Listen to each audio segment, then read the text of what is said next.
Hello, welcome to the channel. On this video, I will be discussing this vehicle right here. I recently acquired it.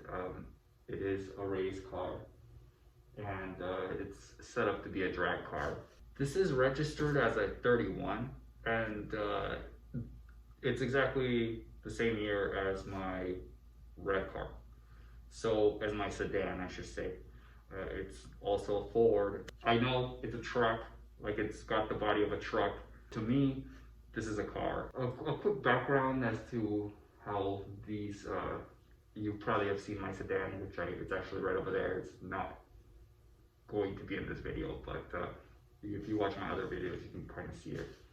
But a little bit as to how I got into these vehicles.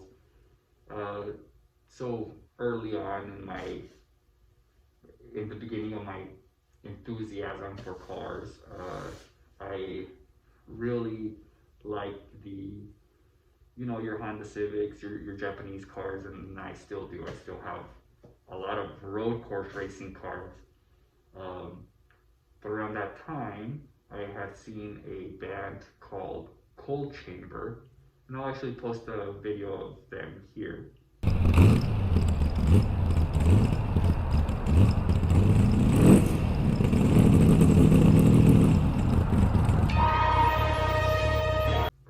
You see them getting into a 33 that's a pinch nose, and mine are not pinch noses, but still, like those early 30s cars really caught my attention around that time. I was really big into road course. I got into road course, and I stayed in the Japanese car world for a really long time. So much so that up until the pandemic happened, I was actually building fiberglass parts for drift cars. I actually have a couple of molds right here that those were for one of my personal cars, and then actually these are remains from for my personal cars. Um, some of these actually, let me show you. Here they are. Some of these make up panels for my Honda Civic as well as an S13, and then there's some road course tires there, but or slicks. Sorry, I don't want to mess with the position of my camera, so you get to see the phone footage of my of the panels I was talking about. Anyhow, I was very caught up in the Japanese car world, and so it wasn't until when a little while before I got the red car, that the sedan, before I actually started, contemplating on getting these vehicles, and so I felt like this was the time to get these vehicles, and so I planned on only getting the red car. However, this vehicle has got some Vegas history, and I felt like I could relate to it. So I saw this car back in 2007 or 2008. It is a 2007 or 2008 build. I don't remember where I saw it at. I don't remember if I saw it at the drag strip here or if I saw it at SEMA. But this car was in California, and it came up online for sale. And for whatever reason, I felt like contacting the seller, so I spoke to them, and the seller mentioned that the vehicle had been built here in Vegas, and then it just kind of triggered my memories as to where I had or why it seemed familiar. So I went ahead, and I think it was like the next day, or it might have been 2 days after. I drove down there and I saw the vehicle in person, and then that same day I made a deal, and the rest is history. The car ended up over here. The car is, like I said, a drag car, so it's very different from my red car.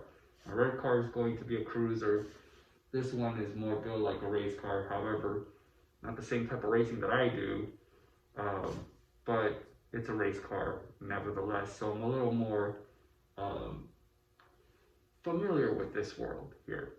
I have a unique like for vehicles. I'm very specific as to what cars I like. So I guess this was never really a priority because I mostly like the Japanese cars, like I said. So anything 1960s and newer, it's 95% Japanese that I will care about or gravitate towards. With the exception of some exotics like mm, a Countach, for example, some of the older Lotuses, or I guess it would be old now, 2005, or down to 1989 Lotuses. I really like those cars.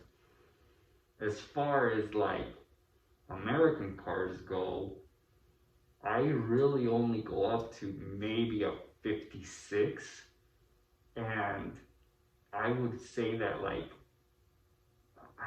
I really only like 1935 to 1930s, and then like the 1955 and 1956 cars. Anything outside of that that's not Japanese, it's very unlikely that I will care for them. Enough of that. So I'm here now. I got two vehicles. Let's see about how far I can get these cars and where they take me. Um, to be honest, because I never really planned for this vehicle. It just kind of popped up, and I just almost bought it on an impulse. Um, I don't know where I'm gonna go with it. I do kind of have an idea for the red car, but yeah. So now you get to see two vehicles, and since I don't really want to drag this video out too long, so I'm just gonna give you a quick walkthrough of this vehicle, and then yeah, we will call this video good on there. Before I show you the vehicle, as I mentioned, this was a vehicle or it was built, let's say it was a build from 2007, 2008. And so this is what it used to look like. As you can tell, it's just got a couple of stacks, pretty, I guess, I don't know what you would call that type of intake manifold, but again, I'm not the most familiar with 1960s engines and stuff like that. So, but this is basically what I remember it like. And this is what it's like today. So as you can see, it's supercharged. This is what not the original builder of this, but the owner that I bought it from in California did to it. And so that was a big plus for me. The grill, I actually kind of really like that grill. And then it's something that I'm a little more used to. As you can see, there's like, it's pretty gutted in here, just kind of door carded. And then it does have a roll cage. You can kind of see a little bit better back here. Here's the tubes coming down. And obviously on pretty big, it's a big tire Mickey Thompson setup. Fuel cell. However, the cart did not come alone. It came with this coffin here, this coffin trailer. And let me kind of give you a close-up of this.